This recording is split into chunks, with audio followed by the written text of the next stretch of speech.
Namaskar. Welcome to new session. In the last session, uh, we were trying to understand how the tradition, the legacy, from which we are really cut. What can we be doing today? And then I told you about Yagna Dana Tapa. And the next factor was Sat Sangha, Sadhana Sangha, Shastra Sangha. So this is what we have been told by the saints and sages and revered preceptors our era, that is Kali Yuga, last 5,000 years, Vyasa onwards, all those in the lineage have been telling us about Yagna Dana Tapas. And then they are also telling us about Sat Sangha, Sadhana Sangha, Shastra Sangha. So the point is that we are not really lost. We have so much available by which we can launch ourselves onto this noble path. Although the traditional academics are gone, Vedas and Vedangas, Upavedangas and all those Shastras, they're all gone, 14 Shastras and 18 Shastras and 24 Shastras. So we don't have Veda Patshalas, we don't have the Gurukula system, etc. Yet, we are not orphans in Adhyatma. A lot of support is there, a lot of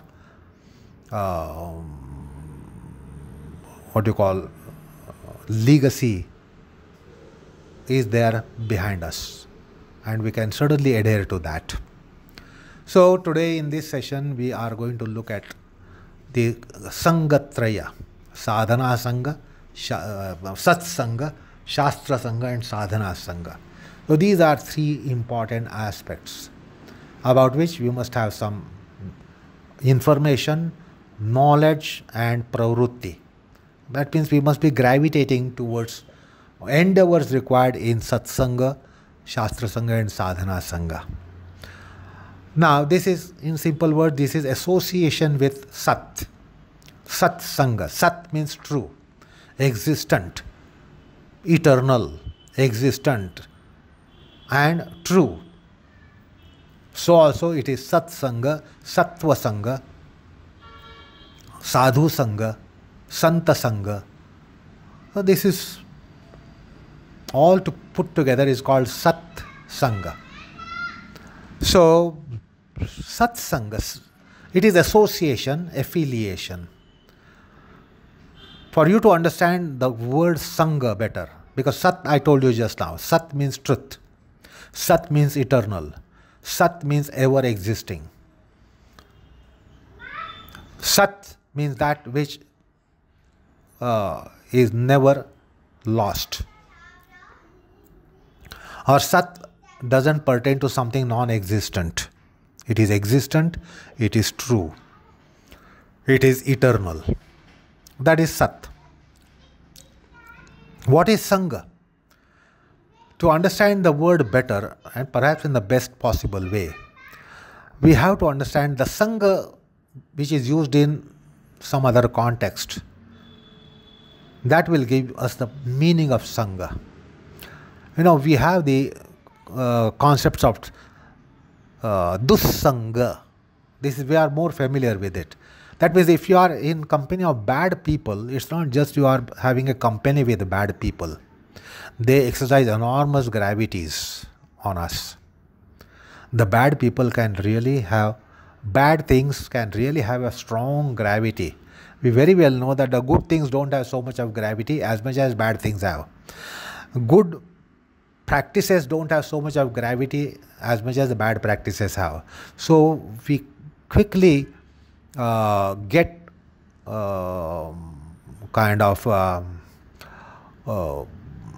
into the gravity, get caught into the gravity. And addiction. So see, we see in the world people getting addicted to bad things. but we don't see people getting addicted to noble things and good things. Why is it? Because that is the gravity of bad things, such a strong gravity of bad things.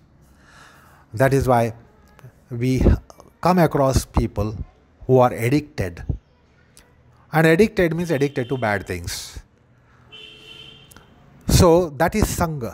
It has a gravity. It pulls you. It draws you into its fold. That is called Sangha. It's not just association. If you are associated with someone and something, you can easily disassociated, get disassociated. But if you are addicted to something, you know how difficult it is to come out of the addiction. So Sangha is an addiction to truth, addiction to go after truth, addiction to pursue the truth,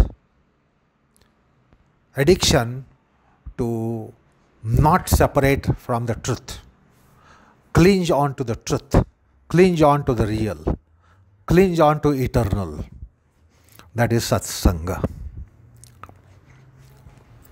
Then Shastra Sangha is not just association with Shastras.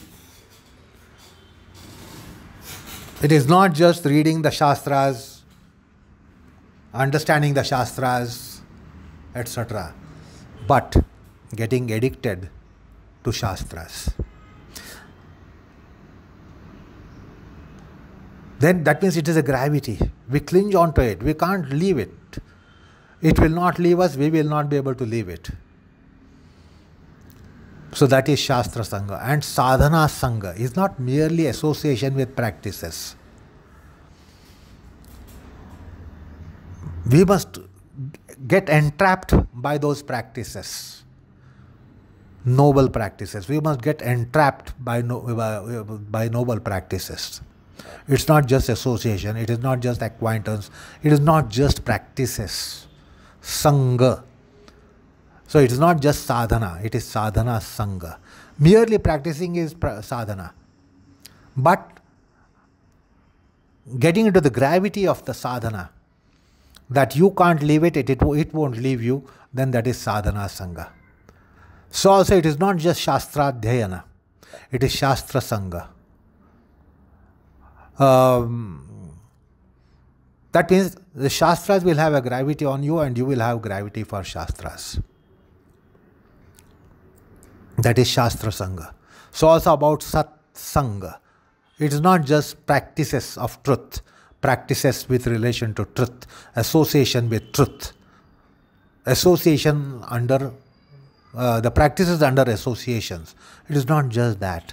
It's a gravity. Sangha. Sangha is a gravity. That's why it is Sat Sangha, Shastra Sangha, Sadhana Sangha. Now, as I said, let's try to understand first the Sat Sangha. The question is, where will our genuine, authentic classical yoga get launched? It won't get launched until this triad has a gravity on us. Until that time, it is all run up to yoga. So most of us are in run up to yoga. So real yoga will commence only when we have this Sat Sangha, Shastra Sangha, Sadhana Sangha. And the first and foremost here is Sat Sangha. So we must be not only having inquiry about the truth, it is getting into the gravity of truth, getting entrapped by the gravity of the truth and reality. So Sat Sangha means Sadhu Sangha, Santa Sangha.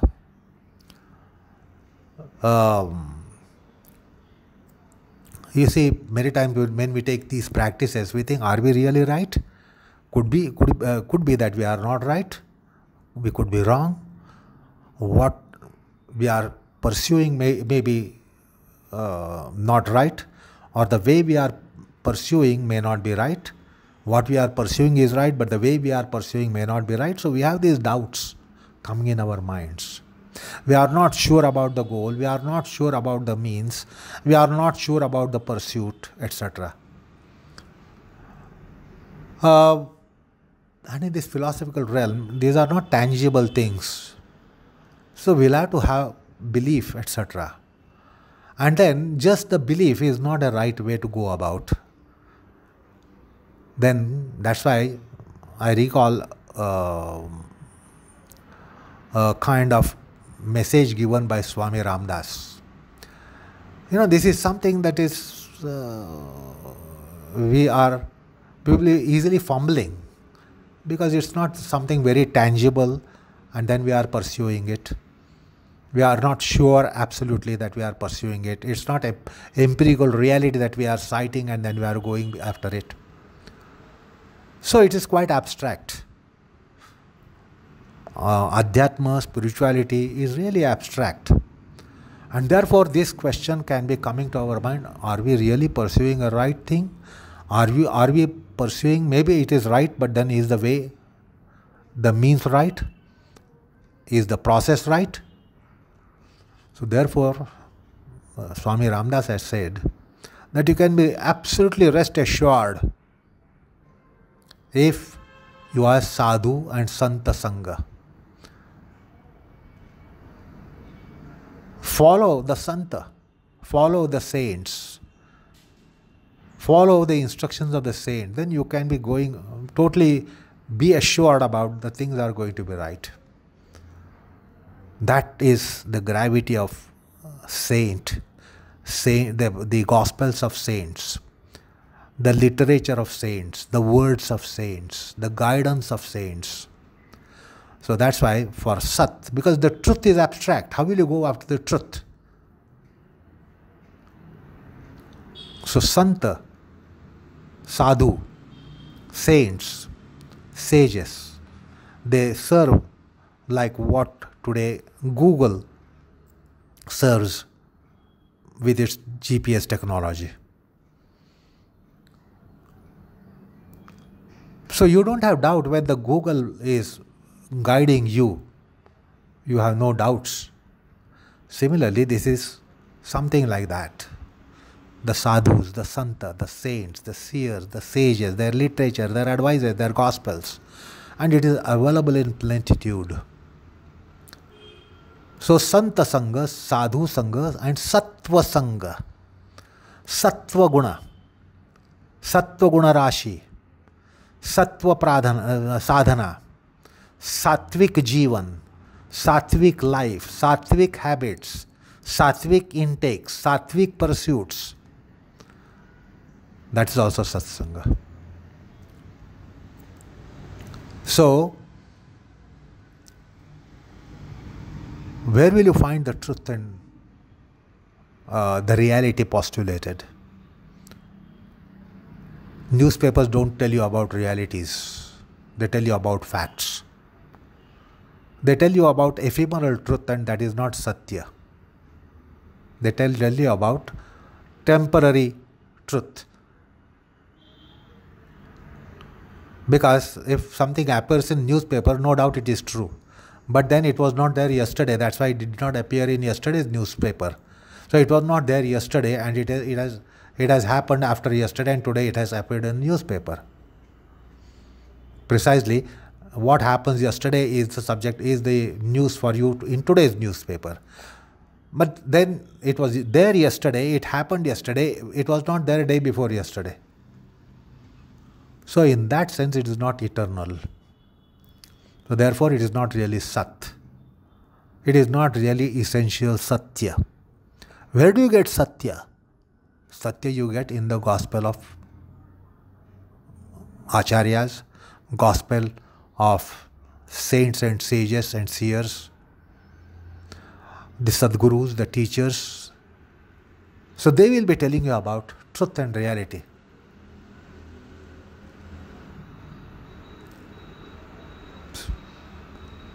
And when I say Sadguru, it's not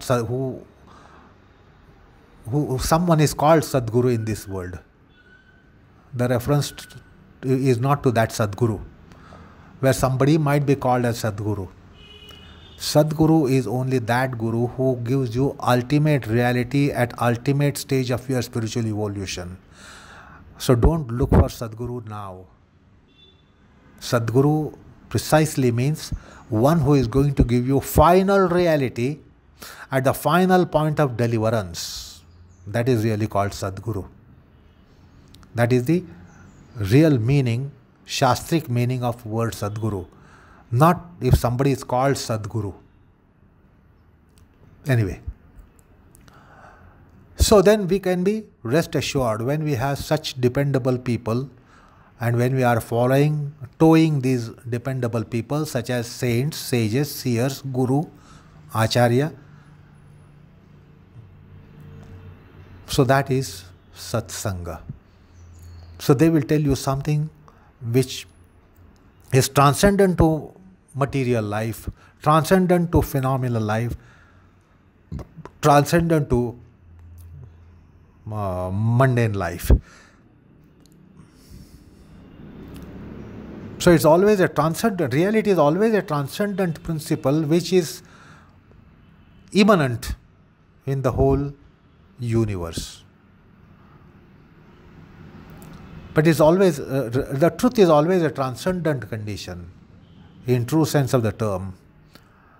So when you are lifted above your business activity of life, business of life, mundanity of life, that discourse, that advice, when someone lifts you from the mire of mundanity, that is called satsanga. One who sinks you into the mundane mire is not satsanga. That should lift you from mundane mire, mundane gravities, mundane chaos. That which lifts you from mundane chaos is satsanga. Because truth will be above the phenomenal world. For us to pursue, the immanent truth will be there in every particle. But then we cannot carry out pursue for our evolution by getting hold of a dust particle and trying to what are you going to do with the dust particle? Yes, there is a truth inside it, internally in it, immanently in it. The divinity is all over. So it is there also in dust particle, but that dust particle will not help you evolve. So we'll have to look for divinity in some other manifestation which will lift you. That divinity in dust particle will not lift you. Divinity elsewhere within you particularly is going to lift you. So satsanga takes you internally. It takes you inwardly, infacedly, inwardly, internally, and then you traverse that distance within you in pursuit of the truth. So that is satsanga. And of course Upanishads are mentioning what is really true, what is real. So Upanishads, Darshanas, Bhagavad Gita tell you about the truth. So something that makes you experience that truth or instructs you regarding the truth is satsanga. Basically, we'll have to tow a saint and sage and teacher and guru who is treading on the path of truth and reality. And saints, of course, are on the path of real truth. So their Gospels will tell you about the truth and Sat. So that is Sat Sangha. Then Shastra Sangha means the truth is postulated in Shastras like Upanishads, Brahma Sutras, Bhagavad Gita, Adhyatma Granthas, Moksha Shastras. So the truth is postulated in these various texts. So we must identify the text, such as Patanjali Yoga Sutra, the Shastras on the Granthas, the texts on Sankhya Shastra, The texts on Yoga Shastra, texts on Vedanta Shastra, texts on Darshana Shastra, texts on Dharma Shastra, texts on Gita Shastra. So they will tell us the messages that have come down from time without beginning, and that is Shastra, Shastra Sangha. And then Sadhana Sangha. They tell us about certain practices, which I just now told you, something of the nature of Yajna, Dana, Tapa. So something you'll have to do to practice Yajna principle. You will have to do something for Yajna principle to give up your pettiness, give up your self-centricity, give up your selfishness. So you will have to do something to give up that. Just as you remove your clothes from your body, you can't just remove something from you that way. You'll have to have some practices. So there are practices to imbibe and inculcate Yajna principle. There are certain practices to imbibe the Dana principle. There are some practices for austerities, purification of the body, purification of the senses, purification of the mind, psyche, consciousness, intelligence, emotions, etc. Purificatory acts, tapas. So a principle of yajna, that means to be identifying indebtedness and to be supplicative.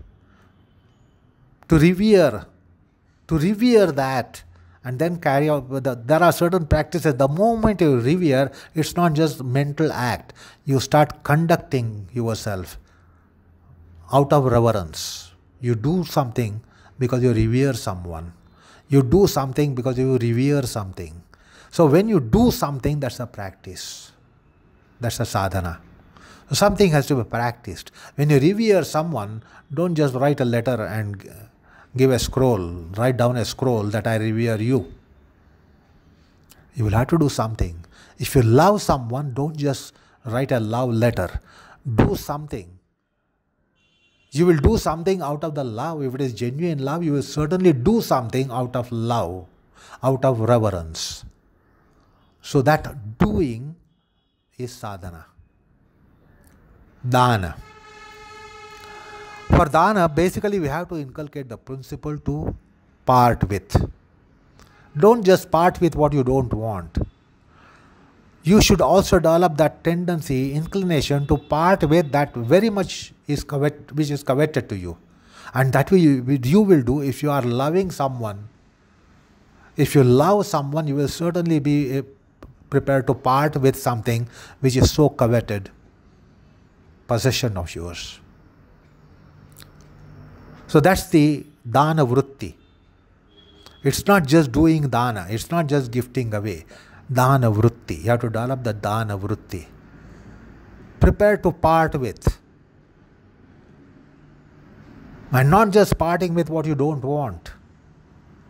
Not only parting with what you want, but parting with that which otherwise you would not part with. You will do that for a particular person. In particular time, in particular situation, particular scenario, you will voluntarily offer that. You will voluntarily give that away because of the time, space, situation, condition and the mind state. Dana vritti. The vritti to give away is dana vritti. That has to be developed. So then you will practice something because of dana vritti. So to practice for dana kriya and practice with dana vritti are two different things. Dana vritti means you have tendency to gift away or part with something. So that's a practice. So there is practice for yajna, dana, tapa, all the three. There are practices, sets of practices. Then there are sets of practices for tapas. Tapas means purificatory acts.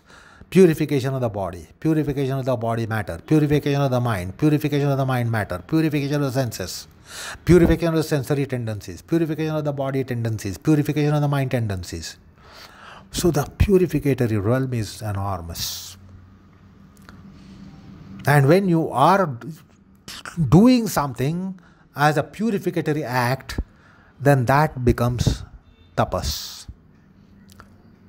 That is a practice of tapas. Those are the practices of tapas, and that is sadhana. So sadhana means something that you do out of your inclination to be yagnik, or out of yagnya vritti. Yagnya vritti, when you do something, that is sadhana.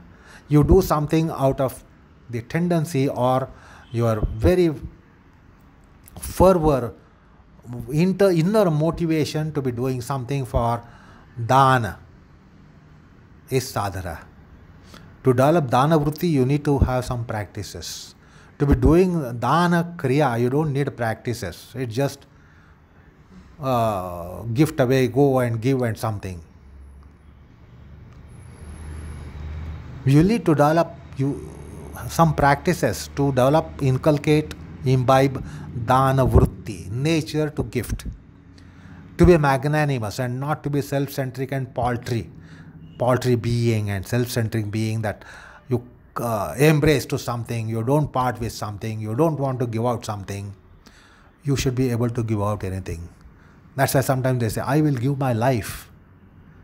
I will give my life for this. I will give my life to you. That means what? What are you going to give there? What are you prepared to give when you say, I am prepared to give my life? It's a vritti. It's the inculcation. You just can't, just as I said, you remove your outer, garment and just hang it on the hook somewhere on a hanger. You can't do that way. It's not you need a vritti to be gifting. It's not dana kriya, it is dana vritti. It implies certain practices. It entails certain practices. So that is sadhana. So sadhana is for yajna, dana, and then tapas, purificatory acts. That is actually yoga sadhana.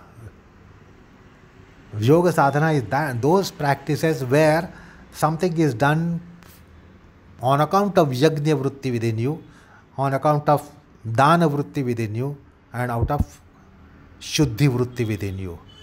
Purificatory acts for body, mind, senses, organs, psyche, consciousness. That is really sadhana.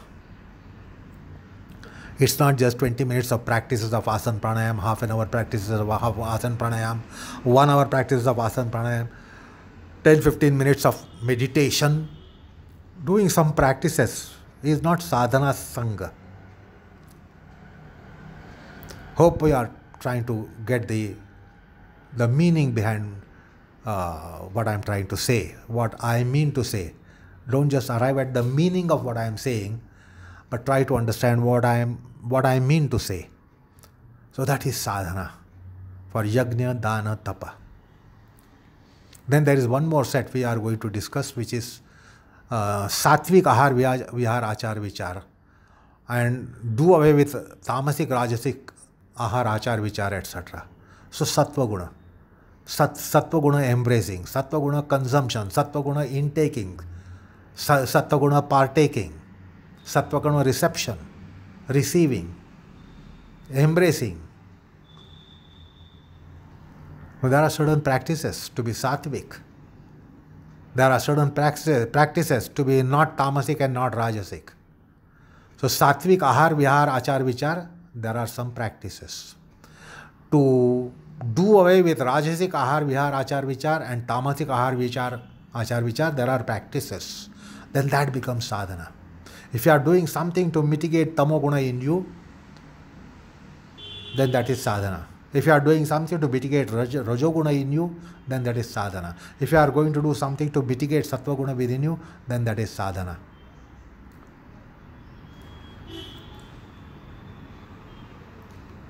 So that's the hetu. By hetu you will know whether it is sadhana or not. That is sadhana sangha. So I briefly explained you satsanga, shastra sangha and sadhana sangha. The shastras will tell you about realities. Bhagavad Gita, Upanishads, Vedanta Shastra, Dharma Shastra, Yoga Shastra. So they will tell you about realities. These realities are not available on the counters of a shopping mall. All other things are available on counters of shopping mall, but not this. This needs some practices. Unless you practice, you will not realize it, reveal it. So there are certain practices required. And these practices are based on instructions given by Shastras. Imagine if Patanjali and Swatmaram and Gheranda and Gorakshanath and Yajnavalkya, Patanjali, if they had not given you any text, how would you have gone about? So we need some guidance. And these guidances will come from Shastras. Gita Shastra, Yoga Shastra, Sankhya Shastra, Vedanta Shastra, Dharma Shastra, Moksha Shastra. So these Shastras, Adhyatma Shastra, so these Shastras have some postulations to make.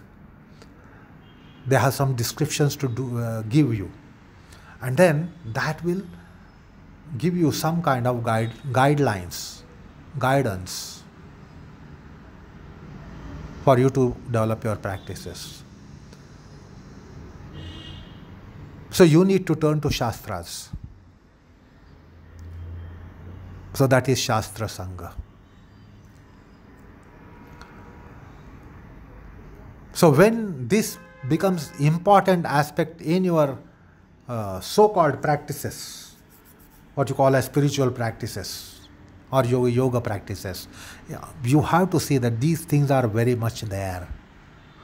You have to identify these components: yajna components, dana components, tapa component, sat sangha component, shastra sangha component, sadhana sangha component, satvik ahar vichar achar component, and keeping at bay or doing away with rajasic, tamasic, ahar vihar, achar vichar. Then that will be real, quintessential yoga, real yoga, classical yoga. As long as these things are not handled, managed, etc., arranged, etc., it won't be really adhyatmic pursuit or spiritual pursuit or even yoga. So satvik ahar vihar achar vichara. These are four things. Chatushtya, the quadrate. Ahar. Ahar means all kinds of intakes. We know the intake by way of food. There are intakes through the senses, sensory receptions. Senses are going after objects and they are receiving objects. They are keen to receive objects. They are kind of aversive to certain objects. You don't want to be seeing ugly things, unsightful things. So you want to turn your eyes away from that. You want to eat beauty of the world. Beauty in the form, beauty in sound, beauty in smell, beauty in touch. So Shabda Sparsha Rupa Sragandha, the beauty becomes the ahara. And then we are repulsive for opposites.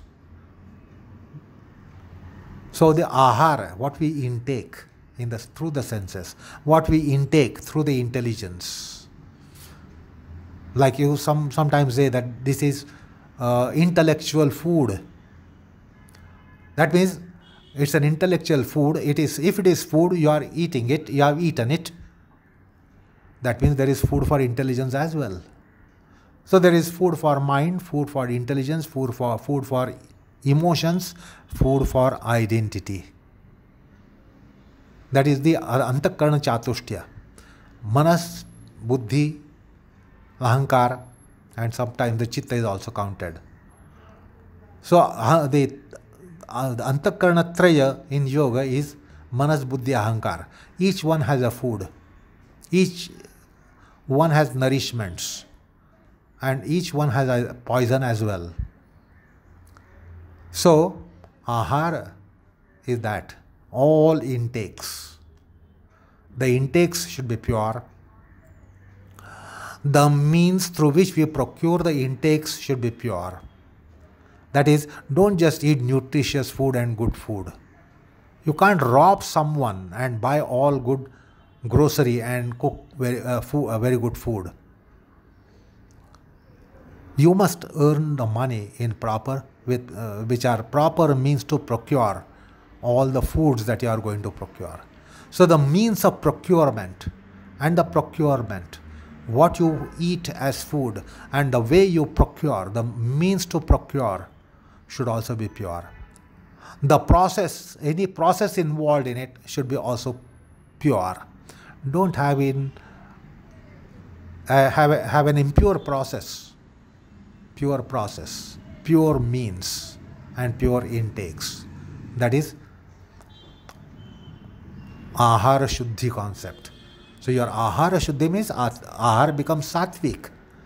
What you have taken is sattvic, the means to procure that is sattvic, the processing anything that is involved in it is also sattvic. So that is ahara. This should be sattvic and avoid it being rajasic or tamasic. Then it will be ahara shuddhi. Then vihara. Vihara means your movements and your conduct. During your awakeful life, where do you all go? Your movements in life, your activity. Movement and activity, that's vihara. All your movements and activities are vihara. So they should be also pure. They should be noble. So that's called vihara shuddhi. So see that your movements and your activities are pure. That is important. They are sattvic. That is important. That is vihara. Achara is your conduct. The conduct means it is both your conduct and behavior. How do you conduct yourself out in family, out in society, up to anything, up to global society? And how do you conduct yourself while you are all alone? Unto yourself. How do you conduct unto yourself? And how do you conduct yourself in your business of life activity, where you interact with other people, family members, society members, community members. So that's the conduct, achara. That should be sattvic, that should be pure. And then vichara. Vichara is thought. Your thought process, noble thought process, pious thought process, pure thought process, sattvic thought process. And discourage anything that is antagonizing or that is of the opposite nature. Rajasic, tamasic vichar should be discouraged, should be driven away, should be banished. And we should encourage sattvic vichara. So ahara, vihara, achara, vichara. And all these entail practices. You will have to do something. You do something for this to happen. So that is again sadhana. So sadhana for yajna dana tapa, sadhana for sattvic ahar, achar, vichar, and practices to wean ourselves away from tamasic, rajasic, ahar, vihar, achar, vichar. That is sadhana. Now try to understand how this sadhana is. Then the sadhana also done with respect to sthula sharira, sukshma sharira, karana sharira. We have dealt with this on an earlier occasion. Sthula, sukshma, karana sharira, there are sadhanas. We need to do certain things for sthula sharira, for it to be pure, for it to be desirable, for it to be acceptable to spiritual pursuit. Then sukshma sharira, we have to do something for sukshma sharira. If you recall, I said japa. Japa Kriya, Japa Karma, Japa Yoga is the means to do something for Sukshma Sharira. And for Karana Sharira, Dhyana. So, Sthula Sukshma Karana Shariras, they need some practices. Don't just do practice for your corporeal body and say that is yoga. What are you doing for your beyond corporeal body? You need to do something. There is Sukshma Sharira. What are you doing for Sukshma Sharira? So what are Sukshma Sharira sadhanas? That's only Japa sadhana. What are the Karana Sharira sadhana? They are only Dhyana sadhana.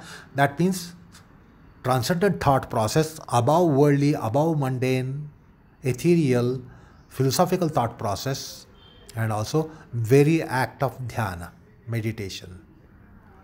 That is Karana Sharira sadhana. So that is the sadhana sangha. So this has to be identified in our practices whether they are really there.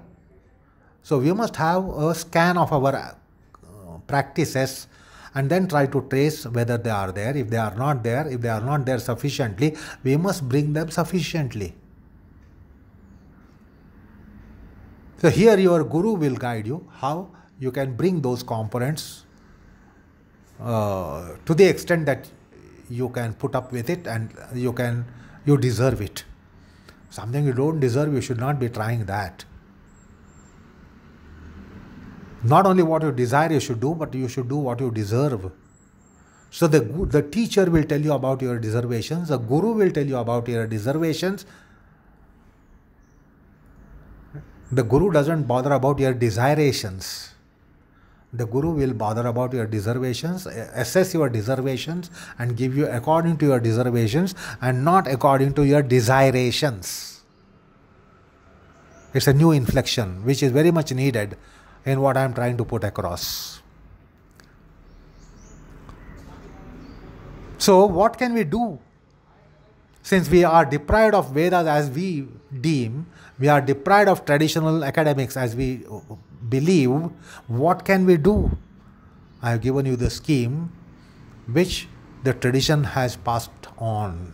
You can be doing all these things. Yajna, Dana, Tapas. Satsanga, Sadhana Sangha, Shastra Sangha. Satvik Ahar, Vihar, Achar, Vichar. So let's ponder over this, crystallize this as to what is really Satvik Ahar, Vihar, Achar, Vichar. Let us be clear about what is Satvik Ahar, Achar, Vichar. Ahar, Vihar, Achar, Vichar. And what is Rajasic, Tamasic to be avoided. Then what is really Yajna, Dana, Tapas? What is really Yajna? What is Yajna principle? What is Dana principle? What is Tapas principle? Why it is necessary? What it is? How it is? Why it is? And then Shastra, Satsanga, Shastra, Shastra Sangha, Sadhana, Sadhana Sangha. So have a thought process over this. Try to crystallize this to a better extent than whatever crystallization you already have. Try to improve that. Then you will definitely get a guideline as to how to go about. So we in the Kali era are not really deprived. We are given much more than really we really deserve. So therefore we can take our share according to our deservations. So these are the practices that we need to carry out so that we are in Satya Yuga, we are in Vedic periods, even if we are today 5,000 years in Kali Yuga already. Still we can be in the Satya Yuga, the Treta Yuga, Dwapar Yuga, Vyasa's time, Krishna's time, Rama's time. We can be still in that time. All the times are within us because we have been through all those times. Don't think that we are only Kali Yuga beings. We have been Dwapar Yuga beings, we have been Treta Yuga beings, we have been Satya Yuga beings. We have been these beings in earlier cycles of Chatur Yugas. We have been the beings for all the cycles of Chatur Yugas. We have been beings in all the kalpas. Out of what has now elapsed is 50 years plus something of Brahma. We have been existent from all those times. We have existed. So all those things have gone into us. They have got into us. We are really not deprived.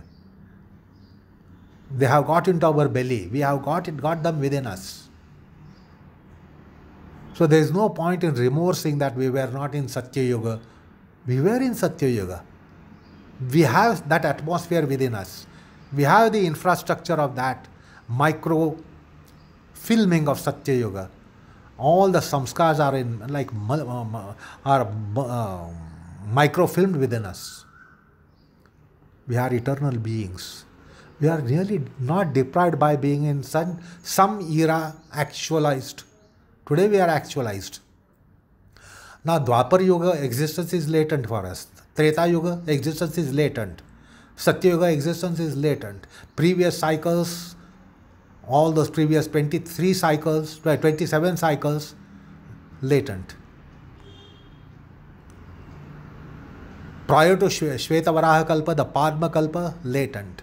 All those kalpas in those 50 years of Brahma, latent. They are only latent. That means they are reduced to something microfilming status. They are very within us. So we don't have to remorse. Anyway, the point is we have a good ground to launch our yoga. Sufficiently has been left behind us, left behind by our ancestors, by all those generations. They have left behind so much. Why remorse on what we don't have according to our understanding? That's why we have microcosm within us. Everything is within us. We are as big as cosmos. We have been there from time without beginning.